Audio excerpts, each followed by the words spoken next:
Please like, share and subscribe.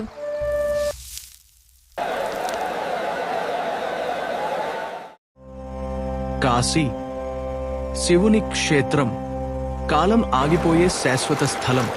ప్రతి ఉదయం, ప్రతి సూర్యోదయం ఇక్కడ భక్తిని మేల్కొలుపుతుంది. ఇక్కడ జీవితం గంగలో స్నానంతోనే మొదలవుతుంది. భక్తులు చేతులు జోడించి పవిత్ర జలంలో అడుగు పెడతారు. గంగలోని పొగమంచు వెదజల్లే బంగారు కాంతిలో దేవాలయాలు, ఘాట్లు ప్రార్థనల మాలగా ప్రకాశిస్తాయి. ప్రతి అల ఒక మంత్రం, ప్రతి చుక్క ఒక ఆశీర్వాదం. ప్రతి శ్వాసే ఇక్కడ ప్రార్థన, ప్రతి దీపం దైవం. ఘాట్లను దాటి కాశీ వీధులలో భక్తి ప్రవహిస్తుంది.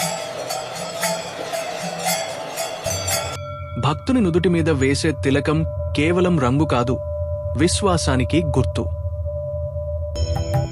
ప్రతి వీధి, ప్రతి అడుగు కాశీ విశ్వనాథుడి ఆలయానికి తీసుకువెళ్తుంది.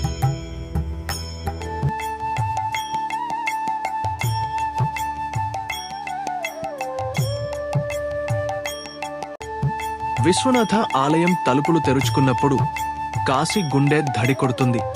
పసిడి తలుపులు మెరుస్తూ, ధూపం పొగలు ఎగసి, ఘంటారావాలు మార్మోగుతాయి. పూజలతో అభిషేకం చేయబడుతున్న శివలింగం, అది సర్వాంతర్యామి ప్రతీక.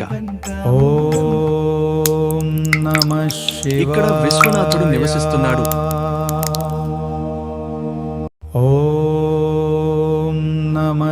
ప్రపంచానికి నిత్యజ్యోతి. అస్సి ఘాట్ వద్ద ఉదయం మంత్రోచ్చారణలతో మొదలవుతుంది.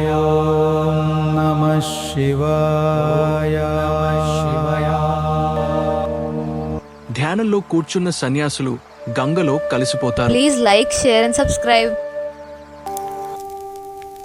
నదిలో తేలే దీపాలు ఆకాశానికి చేరే ప్రార్థనలుగా మారతాయి.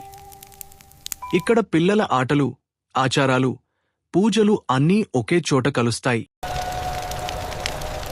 ఇక్కడ జీవితం, మరణం రెండూ గంగతో కలసి నడుస్తాయి.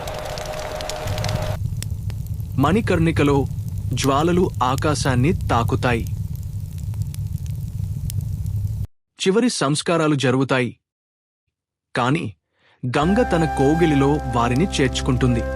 కాశీలో మరణం అంతం కాదు, అది విముక్తి, మోక్షం. పూజారులు సమంగా దీపారాధన చేస్తూ గంగను వెలుగుతో నింపుతారు.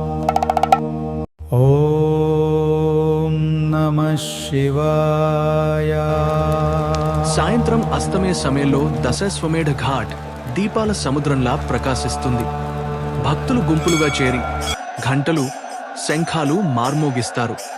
అది భూలోక స్వర్గంలా కనిపిస్తుంది.